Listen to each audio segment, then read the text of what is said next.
Welcome to News in Context. I'm Gina Valeria. In this episode, we explore carbon offsets and how their promise as a way to mitigate carbon emissions and thus climate change has not yet panned out. A recent article in ProPublica finds that instead, those who broker in carbon offsets appear to be gaming the system, and the calculations of how much carbon is being sequestered in forests are often miscalculated or erroneous. My guests are Grayson Badgley, postdoctoral researcher at Black Rock Forest, a research forest just outside New York City, and Anna Trugman, assistant professor of geography at UC Santa Barbara. Their research was featured in the ProPublica article. I think people who listen to the news but who aren't experts hear this idea, carbon offsets, carbon credits. Can we talk about what exactly that means?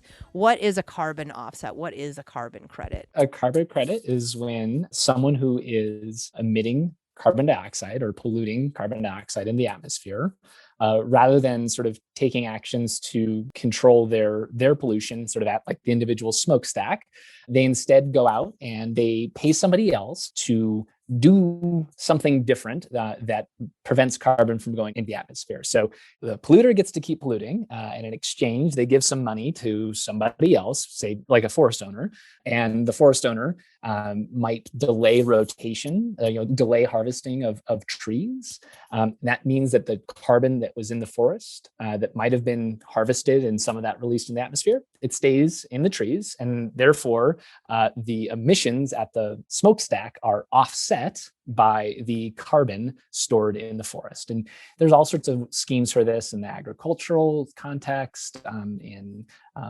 methane from landfills. There's a lot of different sort of schemes of where one person pays somebody else to not pollute. When I first started hearing about this, and again, I'm no expert, really. This is an area where I don't have a lot of knowledge, but it always sounded off or sounded odd or wrong, or I don't want deforestation happening anyway. It always seemed like it didn't pencil out. And so I'm really thankful for the research you guys have done, sort of trying to break this down a bit. So Anna, can you talk to me a little bit about why this might have been seen as a good scheme and what issues maybe people in your field noticed right away or and wanted to explore? Forest conservation is really good from a number of different perspectives. There are a lot of ecosystem services besides carbon sequestration that forests can provide.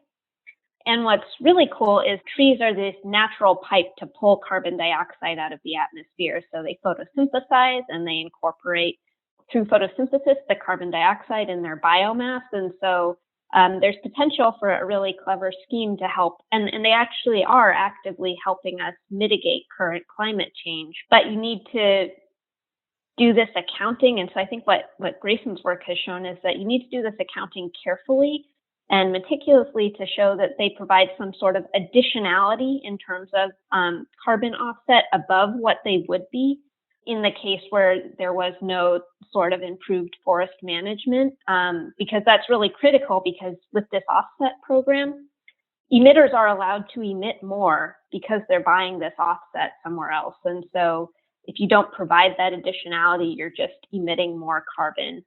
And in the context of like why offsets have really been launched is we're increasingly recognizing that climate change is a problem, and we're trying to mitigate our emissions through a number of different avenues. And so this cap and trade program is one potential way, and forest carbon storage is one potential subset of ways that we can employ this cap and trade program. So there's actually a value to the idea or the concept of carbon offsets? There's certainly, in principle, you could see these forest carbon offsets working in a very carefully designed system. I think what Grayson has done is really highlighted that the current system isn't carefully designed. Furthermore, we might not have the knowledge to carefully design this system at this point. And so I think that's where the crux of the matter is. Got it. So Grayson, can you talk a little bit about what you discovered specifically about the carbon offset program? So for context, California has this cap and trade program, and you can do forest carbon offsets in it. And it turns out that forest carbon offsets are the majority of the offsets in California's cap and trade system. Something like 80% of the offsets that have been issued to date are for forest carbon. What are some other offsets that could be part of the program? There's some other sort of livestock management and some like ozone depleting substance protocols. So there's some other mechanisms that you can offset your carbon, but the lion's share of the program is really the forests. And so getting the forests right is really important from a policy standpoint because it does constitute such a large part of the program. And there's a specific type of forest offset that dominates the system. You could think of a lot of different ways that you could use forests to combat climate change. You could plant more trees. Go somewhere that used to be a forest but got converted to farmland or something like. You might go out and take the farmland away and put up more trees, and now those are going to slowly accumulate carbon over decades and centuries to come. But it turns out that the majority of the forest carbon offsets are this specific type of offset called an improved forest management project. And essentially what that means is that in exchange for a payment, for the carbon payment, the owner of the forest basically says that they're going to slow down the rate of harvesting their land. So maybe they were doing a timber harvest every 40 or 60 years. Instead, they're going to wait 100 more years to chop down those trees. It turns out that the way you get credit for your improved forest management is you ask, at the very outset of the program, you ask, how does my forest that I currently have stack up against other forests in the region?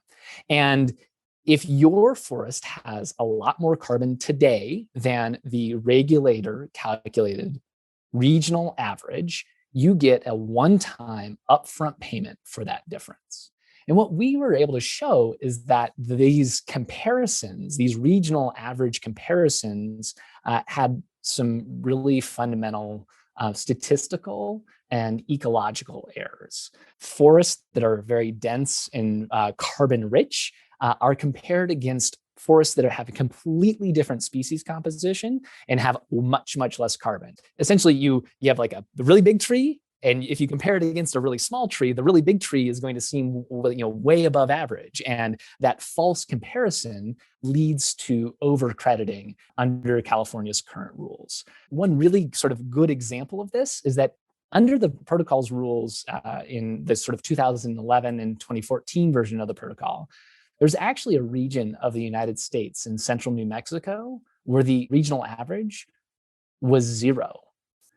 Where the rules said that forests in that region contained no carbon, which meant that if you had any trees, if you had any forests, you were instantly eligible for an upfront payment. And in fact, there was a large project that received in excess of 4 million credits in that first crediting period because of this comparison against a 0. How did that forest, the baseline forest, get a 0? I don't have a good answer for you yet. What seems to be very clearly an error, it's certainly not biologically correct that a tree could have 0 carbon in it. There's some evidence that the California Air Resources Board knew that this was a problem before the project that we're discussing was actually developed. And the error was later fixed. If you were to try and sort of develop that same project today, you wouldn't be able to get quite as many credits in that initial stage. But yeah, how a 0 got in there, I'd like to have a better answer to how that happened. Yeah, or how a 0 got in there unscrutinized, because certainly I can understand an error, but then to run with it, that seems strange. And I imagine that even though the error was fixed, the payments weren't adjusted retroactively. Not yet. Yeah, not yet.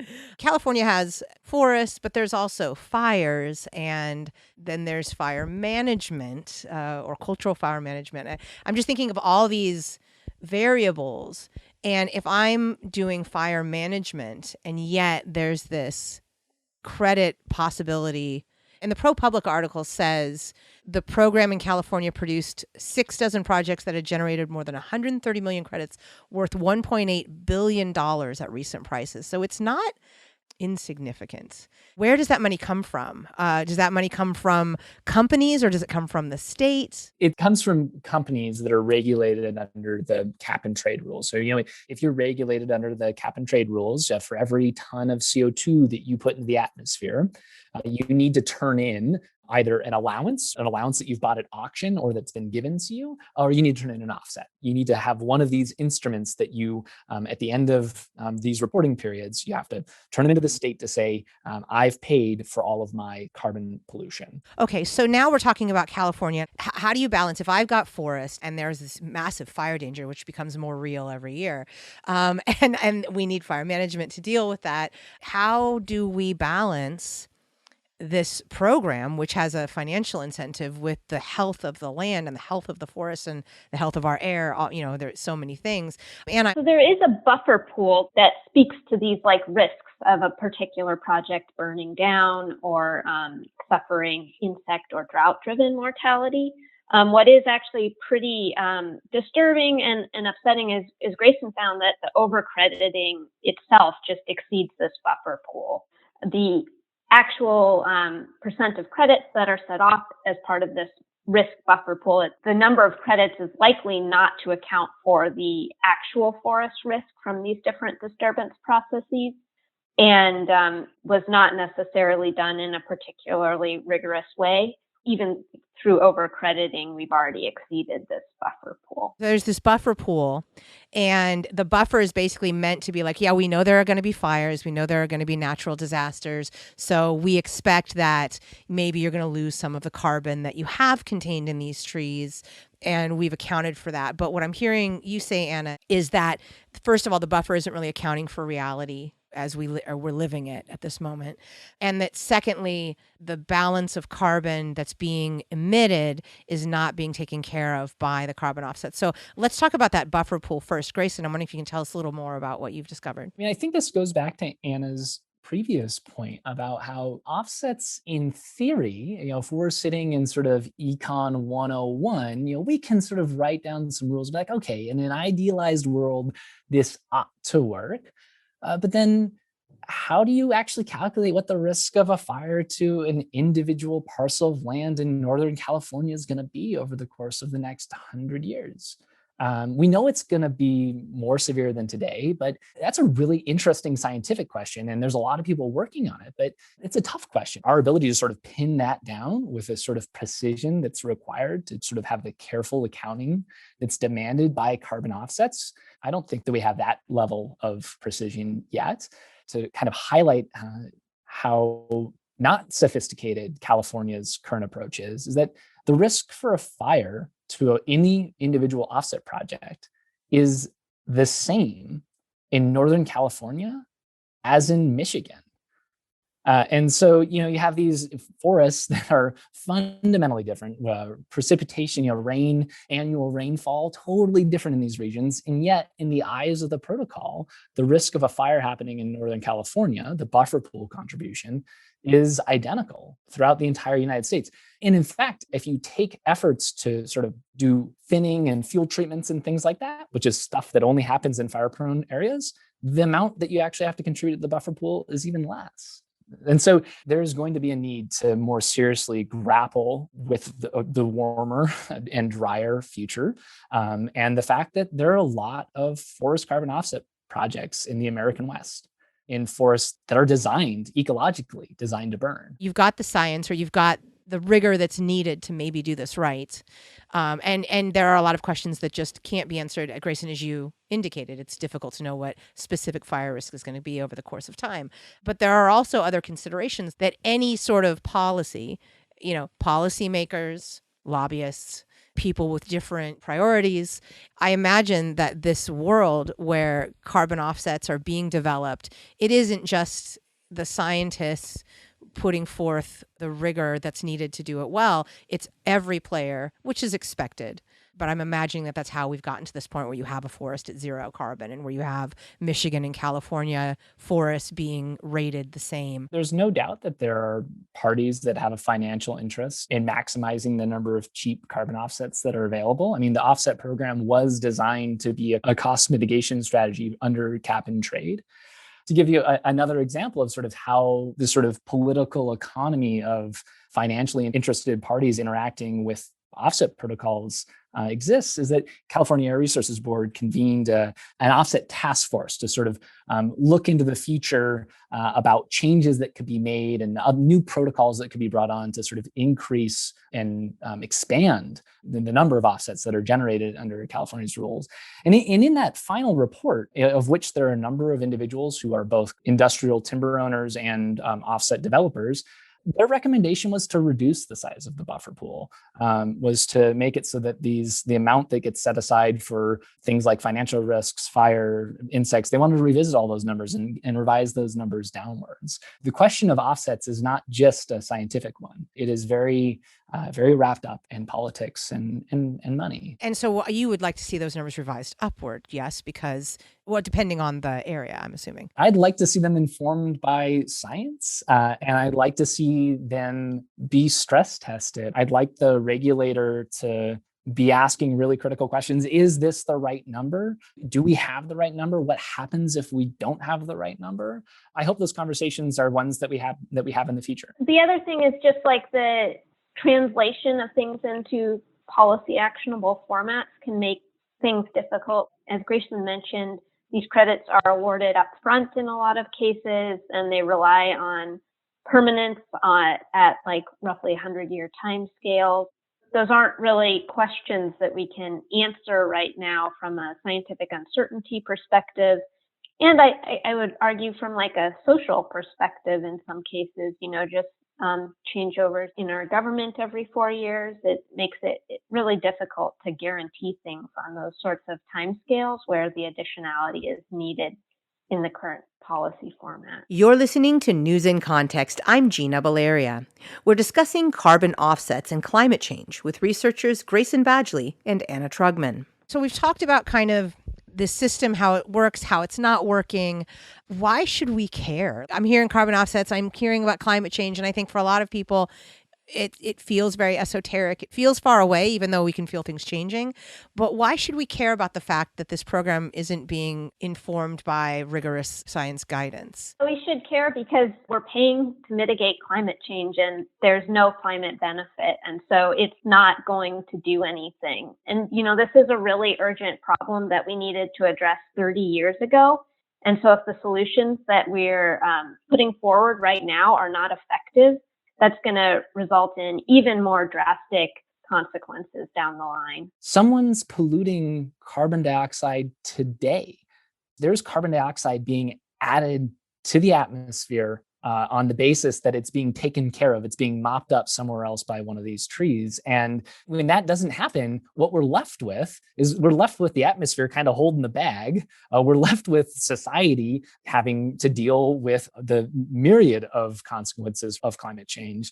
And we're just really anything less than perfect in the offset world, just digging the hole deeper. Yeah, because we're actually adding carbon to the atmosphere, which was the whole point, because the whole point isn't to find a way to continue emitting carbon. The point is to address this climate challenge. And it feels as if maybe this program's been co-opted a bit. The program certainly, from our analysis, certainly hasn't led to as much savings as it claims to. In fact, in the article that ProPublica put out, Danny Cullenward, he's the policy director at the Carbon Plan, he said that California's forest offset program actually increases greenhouse gas emissions, and it creates the false appearance of progress when in fact it makes the climate problem worse. Would you agree with that assessment? I would. Yeah, I would as well. It just gets down to this additionality concept. So someone is paying people for improved forest management and emitting somewhere else. And if you don't get that improved forest management, you get extra emissions, which exacerbates the climate problem. So we know that this isn't working, and it's a kind of the cornerstone of the state's climate management approach. And we know that it's making things worse. So where do we go from here with this program? What do you want to see happen? There's a lot of good that can be done from managing forest carbon. And it's not immediately clear to me that we need to have it wrapped up in this offset framework.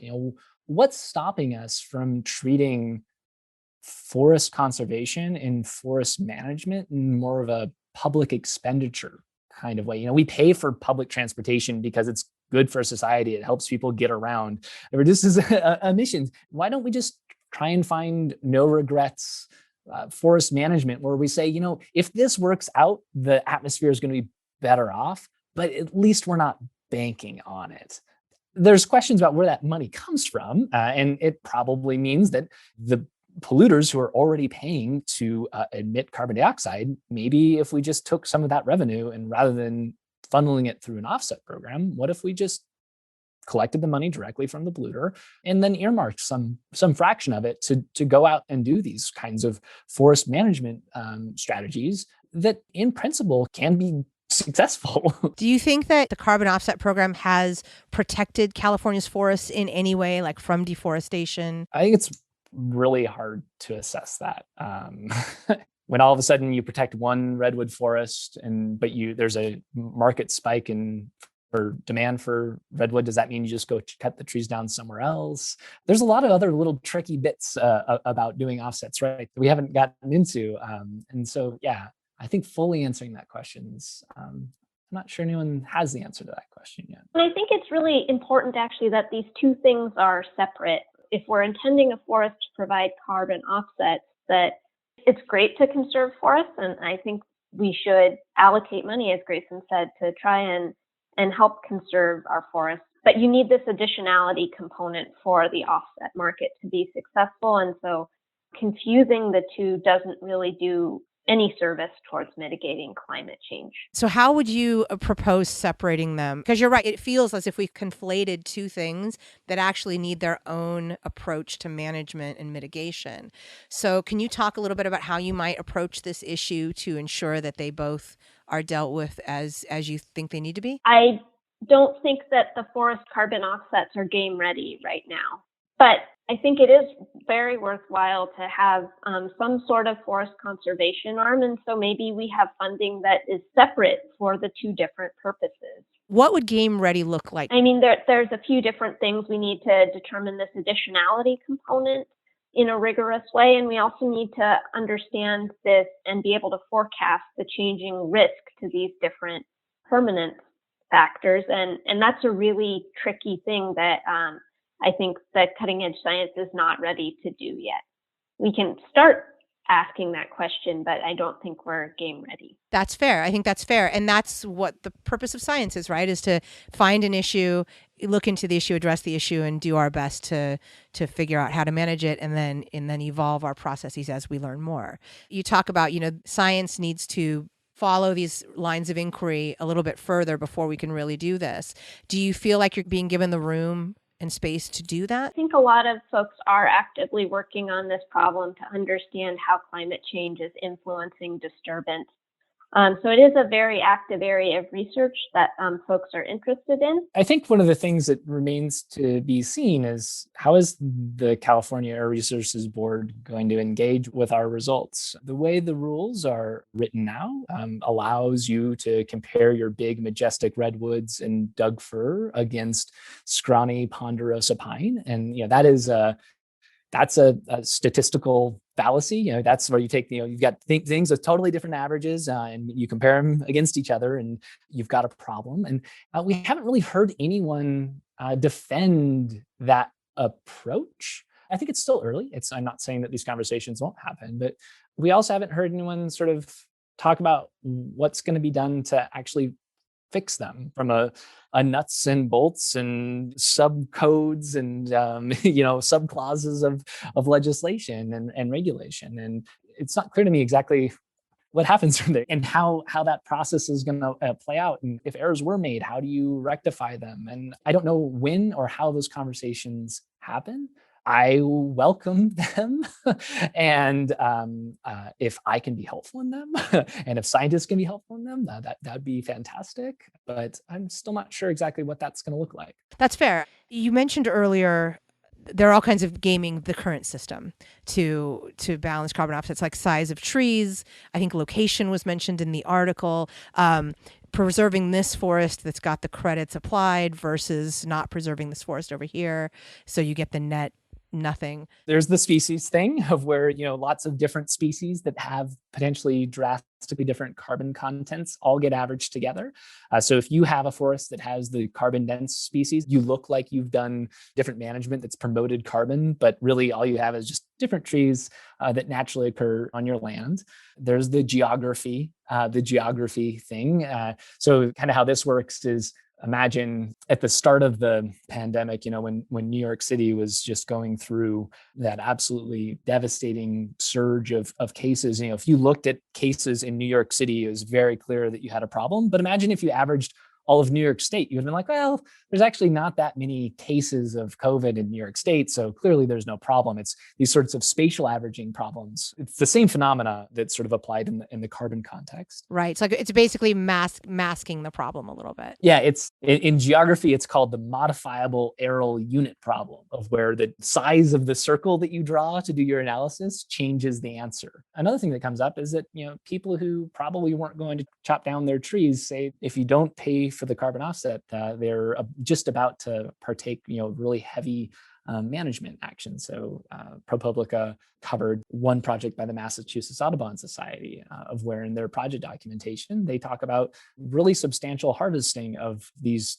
forests that are otherwise preserved for birds. I think one important thing is, when thinking about this context of averaging carbon dense versus lower carbon forests, from like a native perspective, it's great to preserve these carbon dense forests, but it's really this additionality component. So folks are getting credit for making those forests extra carbon dense relative to the regional average, but they're not providing any additionality. And so if you were to chop down that carbon dense forest, that would emit a lot of carbon into the atmosphere. But the point of this cap and trade program and these credits is that you're actually improving the carbon in that current forest. And because you're averaging these two disparate forest types, you get a lot of extra credit for improvement where it's not there. And so it doesn't provide any of this additionality and doesn't offset emissions. So you want it to be actually taking in more carbon or offsetting, of course. And with all of these different ways of calculating, it's not really doing that. You mentioned earlier, we should have been dealing with this 30 years ago.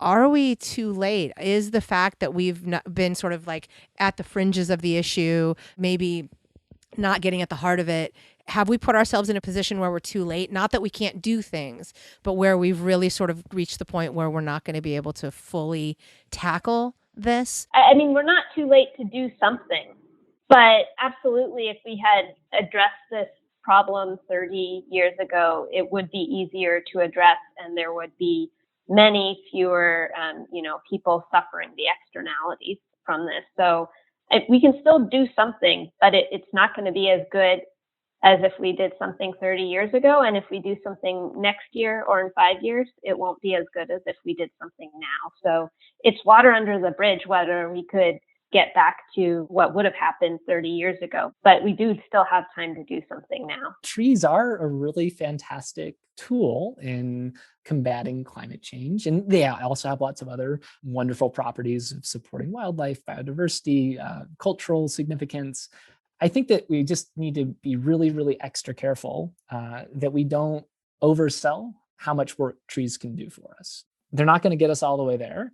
We need to be a little bit more thoughtful in how we're currently trying to deploy them to deal with climate change. Forest conservation is absolutely important, but the problem that we're facing is enormous, and we need to have absolute confidence, and we need to be throwing everything we have at trying to mitigate climate change. And just because of the uncertainty associated with these forest carbon offsets, we shouldn't be emphasizing them as our main thrust on how to mitigate climate change impacts. Thank you to my guests, Grayson Badgley, postdoctoral researcher at Black Rock Forest, a research forest just outside New York City, and Anna Trugman, assistant professor of geography at UC Santa Barbara. Their research was featured in a recent ProPublica article revealing issues with California's carbon offset program.